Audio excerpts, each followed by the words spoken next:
নিম পাতার রস, জাহান্নিমের বিচি রস সম্পূর্ণ দিয়ে মিক্স করে এটার সাথে পরিমাণ করে দিয়েছি। এখানে পোকা পড়ার সাথে সাথে মারা যাবে।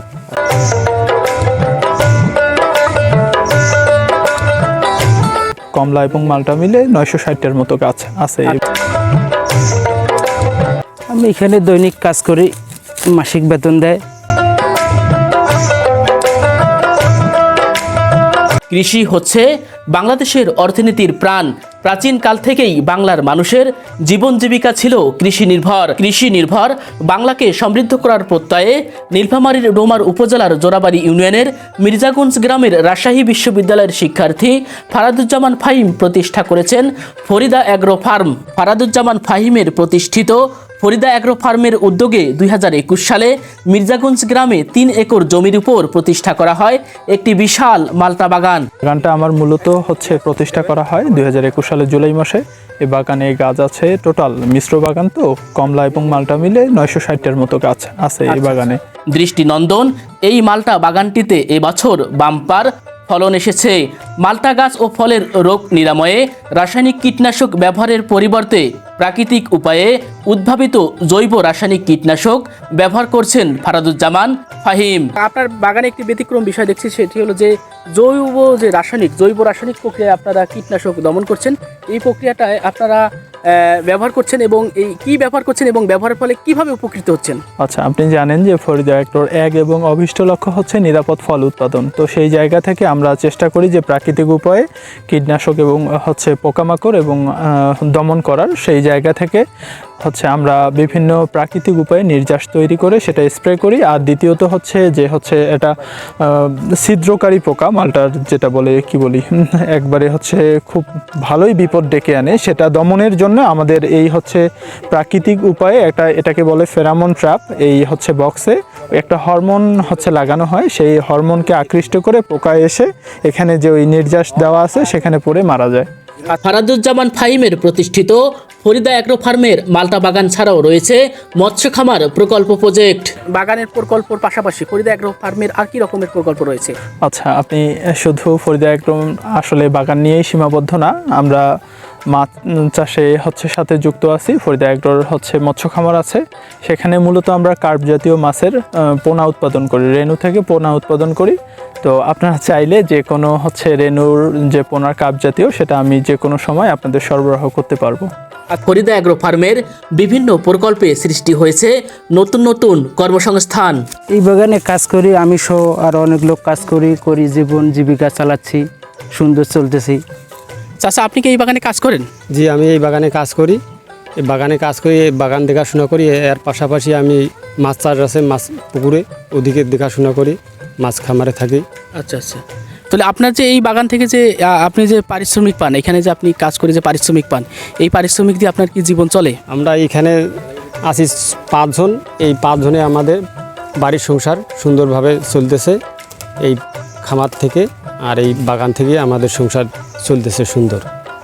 রাজশাহী বিশ্ববিদ্যালয়ের শিক্ষার্থী ফারাদুজ্জামান ফাহিমের এমন উদ্যোগ ইতিবাচক ও প্রশংসনীয় বলছেন রাজশাহী বিশ্ববিদ্যালয়ের পরিসংখ্যান বিভাগের 4র্থ বর্ষের এক শিক্ষার্থী।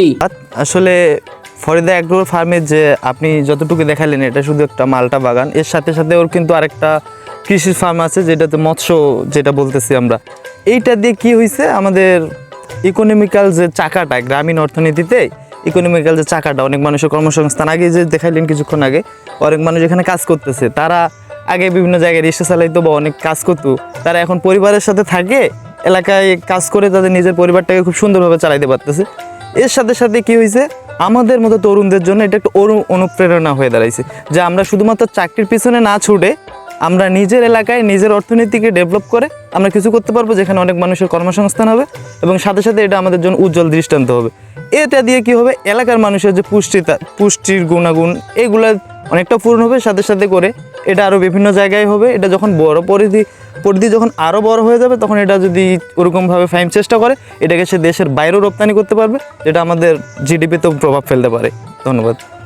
ফারাদুজ্জামান ফাহিমের এমন উদ্যোগের ভূয়সী প্রশংসা করেছেন রংপুর মেডিকেল কলেজের 3য় বর্ষের শিক্ষার্থী সাদাত হুসাইন লিজু।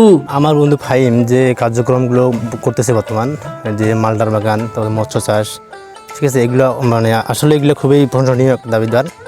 পড়াশোনার পাশাপাশি কিভাবে এই প্রকল্পগুলো পরিচালনা করছেন এমন প্রশ্নের জবাবে ফারাদুজ্জামান ফাহিম ভিলেজ টিভি 96-কে জানান, আচ্ছা, একটা বিষয় হলো যে আপনি একজন বিশ্ববিদ্যালয়ের শিক্ষার্থী, তো বিশ্ববিদ্যালয়ের শিক্ষার্থী হয়ে আপনি এরকমের উদ্যোগ নিচ্ছেন কেন?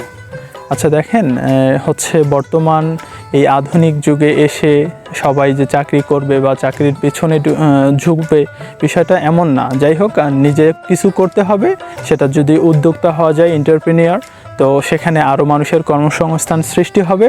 সেই লক্ষ্যে আমার হচ্ছে এই কাজগুলা বা এই হচ্ছে প্রজেক্টগুলো হাতে নেওয়া। আচ্ছা, বিশ্ববিদ্যালয় থেকে আপনি ফার্মগুলো কিভাবে মেনটেন করছেন, পরিচালনা করছেন? আপনার কি কোনো রকমের অসুবিধা হচ্ছে না?